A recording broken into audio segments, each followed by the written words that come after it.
மதுரை உயர்நீதிமன்றம் ஜிஆர் சுவாமிநாதன் அவர்கள் இப்படி தான் சொன்னார். எல்லா இடத்துலையுமே மாடுகளை வெட்டுறது, குறிப்பாக பசு மாடுகளை பசுங்கன்றுகளை வெட்டுறது குறித்து ஒரு வழிகாட்டு நெறிமுறை சொன்னார். ஏற்கனவே சம்பந்தமாக ஒரு வழிகாட்டு நெறிமுறை இருக்குது. அதை ஃபாலோ பண்ண போகுதா இந்த அரசு அப்படின்னு சொல்லி தலைமை செயலாளர் கூட கேட்டிருந்தார். இந்த வயது உடைய மாடுகள் தான் முதல்ல வெட்டணும், அதுவும் பசுமாடு இருந்தால் என்ன பண்ணணுங்கிற விஷயம்லாம் சொல்லியிருந்தார். கன்றுகளை வெட்டவே கூடாது அப்படின்னு சொல்லியிருந்தார். இதை எதிர்த்து மேல்முறையீடு உச்சநீதிமன்றம் வரைக்கும் போயிருக்காங்கிறது ஒரு பக்கம் இருந்தால் கூட, இப்பொழுது திருவொற்றியூரில் பார்த்திங்கன்னா இதே போல் அந்த பகுதி மக்கள் பாரத் இந்து முன்னணி அதை சேர்ந்த சிவாஜி அப்படிங்கிறவருக்கு ஃபோன் பண்ணி இங்கே நிறைய பேர் ஏதோ பசு மாடோட கண்ணுக்குட்டியெல்லாம் எடுத்துகிட்டு போகிறது மாதிரி இருக்குது, நீங்கள் பாருங்க அப்படின்னு இருக்காங்க.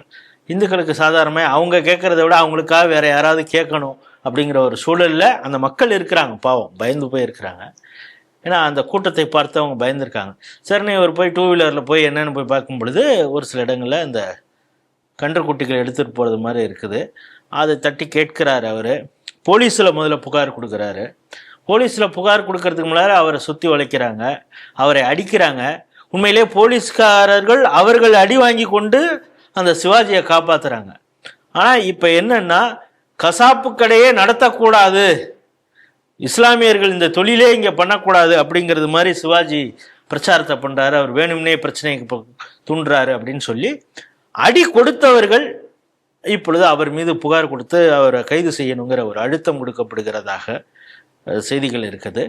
ஆனால் இதை பற்றி தவறான செய்திகளை சன் நியூஸ் போன்ற செய்தி சேனலில் வந்ததாகவும் சொல்லப்படுகிறது. நீங்கள் எப்படி பார்க்குறீங்க? ஒருவேளை இஸ்லாமியர்கள் இந்த இறைச்சி தொழிலை செய்யக்கூடாது அப்படின்னு அவர் போராடுறாருன்னா அது சரியோங்கிற நிலைமையில கொண்டு போய் யோசிக்கிற நிலைமையில கொண்டு போய் விடுவதும் இதே அடிப்படைவாத இஸ்லாமியர்கள் தான். நான் அந்த வீடியோ முழுசாக பார்த்தேன். அந்த வீடியோவில் அவருக்கு தகவல் கிடைக்குது. தகவல் கிடைச்சி போலீஸ் அழைச்சிட்டு போய் பார்க்குறாரு. 10 கண்ணூட்டி கொண்டு வந்துருக்காங்கங்கிறாங்க.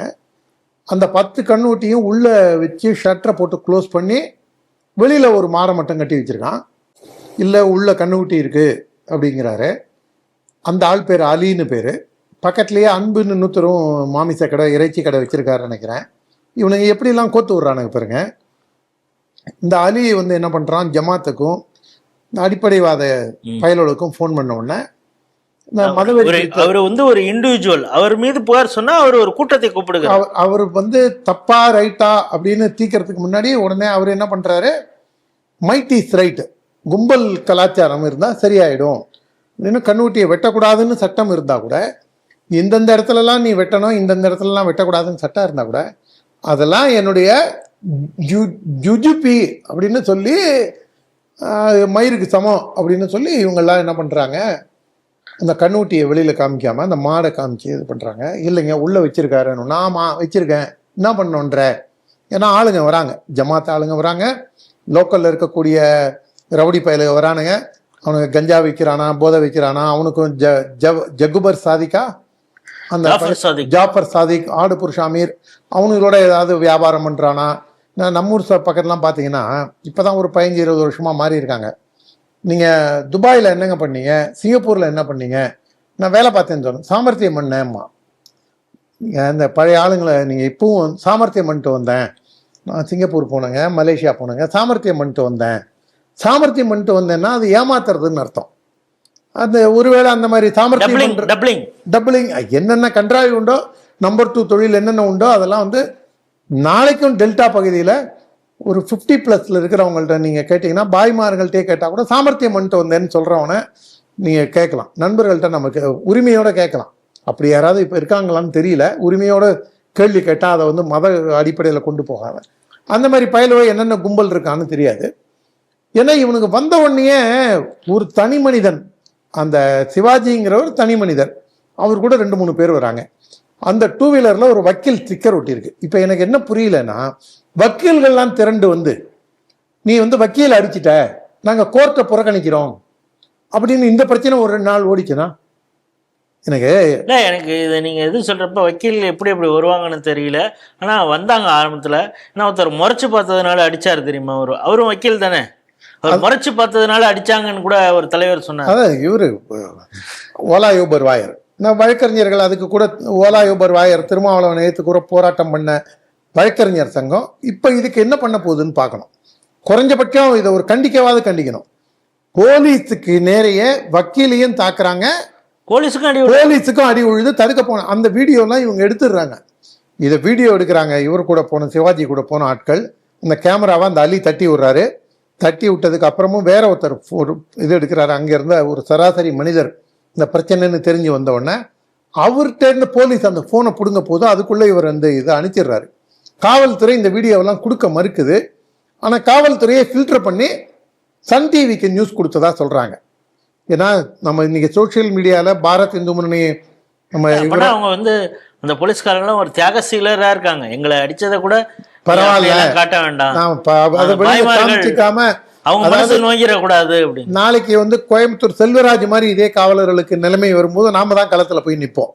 நம்ம பாரத் இந்து முன்னணி தம்பி இருக்கானே ஆர்டி பிரபு போட்ட வீடியோலையா இருக்கட்டும், இல்லை அனகாபுத்தூர் செல்வம் போட்ட வீடியோலையா இருக்கட்டும், இல்லை சிவாஜியே போட்ட வீடியோலையா இருக்கட்டும், இல்லை சுரேஷ்குமார்னு குரம்பேட்டையில் இருக்காரு, இவங்க எல்லாருமே வீடியோக்களை சோசியல் மீடியாவில் போட்டிருக்காங்க. அதுல எல்லாம் கும்பலா வந்து இந்த வெள்ளிக்கிழமை வெறியர்கள் வந்து நீ ஏன்டா அங்க போன. இப்ப நாம என்ன பண்ணோம், அடுத்தது பக்கத்துல அன்புன்னு கடை வச்சிருக்காரு, நாம வம்பரியா அந்த கடையை வாங்கி அந்த கடையில நம்ம பண்ணி வெட்டுறோம்னு வச்சுங்க, அப்ப என்ன பண்ணுவாங்க? தொழில் பண்ணிட முடியுமா நீங்க?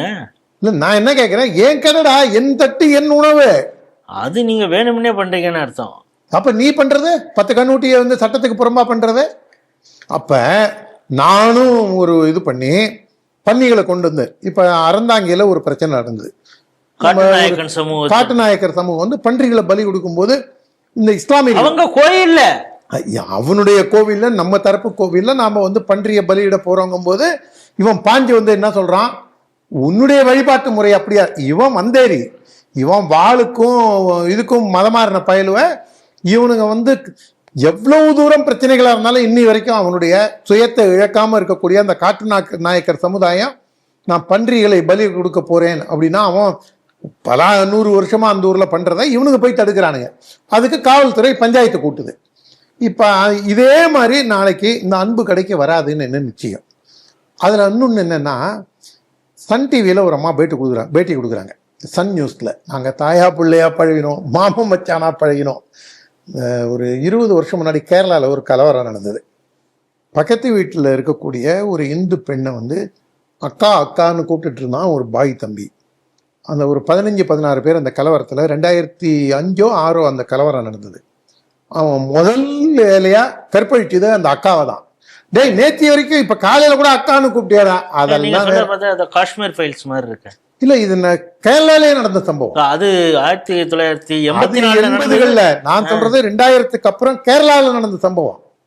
இது வந்து நம்ம அதே மாதிரிதான் நடத்துப்பாங்க. அந்த மாதிரி இவங்களுக்கு நாளைக்கு இந்த அன்புக்கு வந்து கோயம்புத்தூர் செல்வராஜ் மாதிரியோ காட்டுநாயக்கர் மாதிரியோ அப்படி ஒரு பிரச்சனை வராதுங்கிறத நினைச்சு அந்த அம்மா வந்து நாங்கெல்லாம் யார் தெரியுமா, தேவையில்லாமல் இந்த சங்கிகள் பிரச்சனை கிளப்புகிற வீரபாண்டிய கட்டபொம்மன் டயலாக் எல்லாம் அந்த அம்மா அப்படியே உணர்ச்சி வசப்பட்டு பேசுது. பக்கத்துல கருப்பு புடவை கட்டிட்டு இன்னொரு அம்மா வந்து அக்கா வந்து பயங்கரமா அவங்க ஃபுல் பர்ஃபார்மன்ஸ் அவங்களோடது. அதாவது அப்படின்னா பாராட்ட வேண்டியதாக இருக்குது. என்னன்னா பிரச்சனை வரும் பொழுது சப்போர்ட்டுக்கு கரெக்டா அவங்க ஜமாத்தை கூப்பிட்டுறாங்க. இது மாதிரி முட்டு கொடுக்கறதுக்கு திராவிட குரூப்புகள், கம்யூனிஸ்ட், திராவிடியால் கும்பல் எல்லாம் செட்டப்போட வச்சிருக்காங்க. அவங்க வந்து எல்லாமே வந்து எலும்பு துண்டு போட்டு வச்சிருக்காங்க. ஆனா இதையும் தாண்டி காட்டுநாயக்கர் சமுதாயம் எப்படி அவங்களுடைய வழிபாட்டு முறையை விட்டு கொடுக்காம இன்னி வரைக்கும் அறந்தாங்கில நடத்துறாங்க. காவலர் செல்வராஜுக்கு அப்புறம் கோயம்புத்தூர்ல சராசரி இஸ்லாமியர்களுடைய வாழ்வாதாரம் எந்த அளவுக்கு இருக்கு, அதே மாதிரி ஒரு சராசரி இஸ்லாமியர் போய் ஒரு வீடு கேட்டா எந்த அளவுக்கு மக்கள் மத்தியில ஒரு பீதி இருக்கு.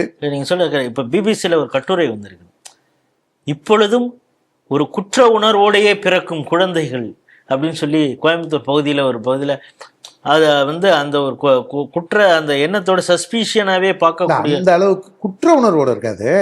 மக்கள் அப்படி பார்க்கறாங்க, மக்கள் பார்ப்பாங்க. குற்ற உணர்வுனா ஏதாவது மனசாட்சி உள்ளவங்களுக்கு தான் குற்ற உணர்வு இருக்கும்.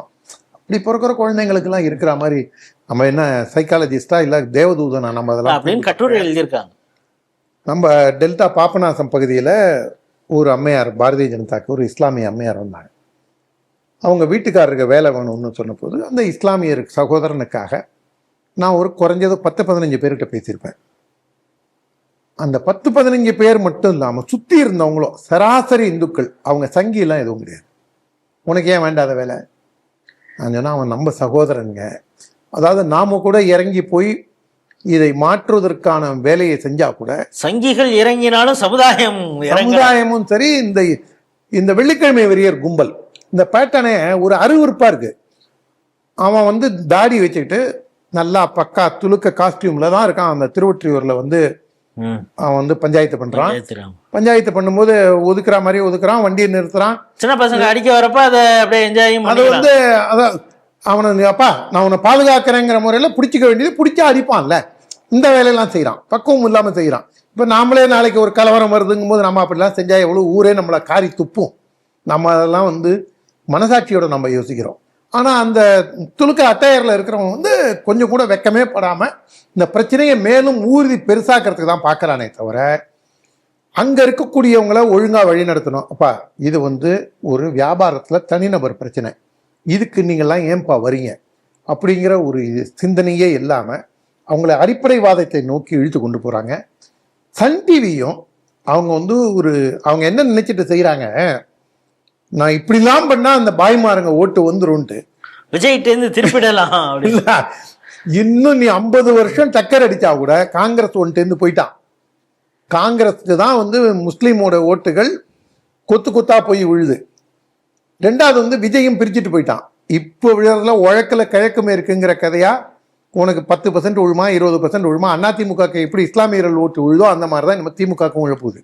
இதை புரிஞ்சுதான் ஒரு ஆள் நல்லா மழிச்சுக்கிட்டு ஒரு 70 வயசு திராவிட ஆள் பேசினது இருக்கும் பாருங்க. இந்த IUMLங்கிற கட்சியை பாகிஸ்தான் கட்சி இந்தியாவில் ஏண்டா இன்னும் தடை செய்யல, நீங்க எங்கள்கிட்ட சம்பளம் வாங்கி திங்கிறோம் தானடா, நீங்கள்லாம் பாகிஸ்தானுக்கு ஏண்டா போகல, அது நம்ம ட்விட்டர் பக்கத்துலையும் பதிவு பண்ணியிருக்கேன், நம்ம ஏற்கனவே இங்கேயும் பேசியிருக்கோம். அந்த அளவுக்கு திமுகவும் உங்களை எதிர்த்து இஸ்லாமியர்களுக்கும் திமுகவுக்குமே பிரச்சனை வரக்கூடிய இடத்துல இருக்கு. அனிதா ராதாகிருஷ்ணன் என்ன சொல்றாரு, என் பேர் ஜோசப் அனிதா ராதாகிருஷ்ணன் இல்லை அப்படின்னு அந்த ஆள் வருத்தப்படுறான். அவன் ஸ்லோவா அவனுக்கு எண்ண ஓட்டத்தை புரிஞ்சிட்டு செயல்பட்டு அதே அனிதா ராதாகிருஷ்ணன் 10,000 பேரை திரட்டி நான் போராட்டம் நடத்த போறேன்றான். அதாவது கோவிலுக்காக பக்தர்களை திரட்டி கோவில்கள் கொடியவர்களின் கூடாரமாக இருக்கக்கூடாது அப்படின்னு சொன்ன பயலோட கட்சி இன்னைக்கு எங்க நிக்கலாம். இதை ஜமாத்தார் இதெல்லாம் புரிஞ்சுக்கிட்டாங்கன்னா அவங்களுக்கு நியாய தர்மத்தோட செயல்படணும்னா இன்னும் வம்படியா நாம அவங்க அதிகமா இருக்கிற இடத்துல நான் பன்றி இதை வெட்டுறேன்னு வச்சேங்க என்ன பண்ணுவான்? ஆர்டி பிரபு ஏற்கனவே போராட்டம் அறிவிச்சு ராஜ்பவன் வாசல்ல தடாரகிங்கிற ஒரு பய குண்டு வச்சவன் பசுமாடை வெட்டு வேணும்னா அதே இடத்துல அதே நாள் அதே நேரம் நான் பன்றி வெட்டும் போராட்டம் அப்படின்னு 2 தரப்பையும் பிடிச்சி ஜெயிலில் வச்சு காவல்துறை பிரச்சனையை அன்றைக்கு தணித்தது. இதை போன்ற விஷயங்கள் எல்லாம் வளர விடுறதுங்கிறது அயோக்கியத்தனமானது. இதை ஊடகங்களும் நியாயமாக நெறியுடன் அணுகிறதில்லை. அதனாலதான் இந்த விஜயன் மாதிரி பத்திரிகைக்காரங்க ஊடகவியலாளர் என்னடா ஊடக நீ ஏன்டா புரோக்கரேஜ் பண்ண. இப்ப அடுத்து சன் நியூஸுக்கும் இதே மாதிரி கோயம்புத்தூர் செல்வராஜ் கலவரத்துக்கு அப்புறம் என்ன நடந்ததோ என்றாவது ஒரு நாள் இந்த நாட்டிலேயே நீங்க அகதியாளா இல்லாம உடனே பார்க்கிறவன் நீ வன்முறையை தூண்டுகிறாயா, அப்படி பேசுகிறாயா, இப்படி பேசுகிறாயா, செய்தியா சொல்லு, திரிச்சு சொல்லாத. போலீஸ்காரனை அடிச்ச வீடியோ உங்ககிட்ட இருக்கு, நீ ஏன் அதை ஒளிபரப்பல? என்ன நடந்ததுங்கிறத முழுசா பேசாம வாடகை வாயர்களை கொண்டு ஒப்பாரி வைக்க சொல்றதுங்கிறது கண்டிக்கத்தக்கது, விஷமத்தனமானது, அருவருப்பானது.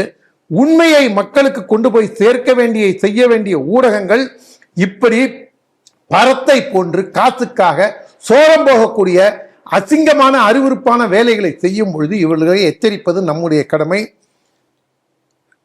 சாது மிரண்டால் காடு கொள்ளாது, இதை மனதில் கொள்ள வேண்டும்.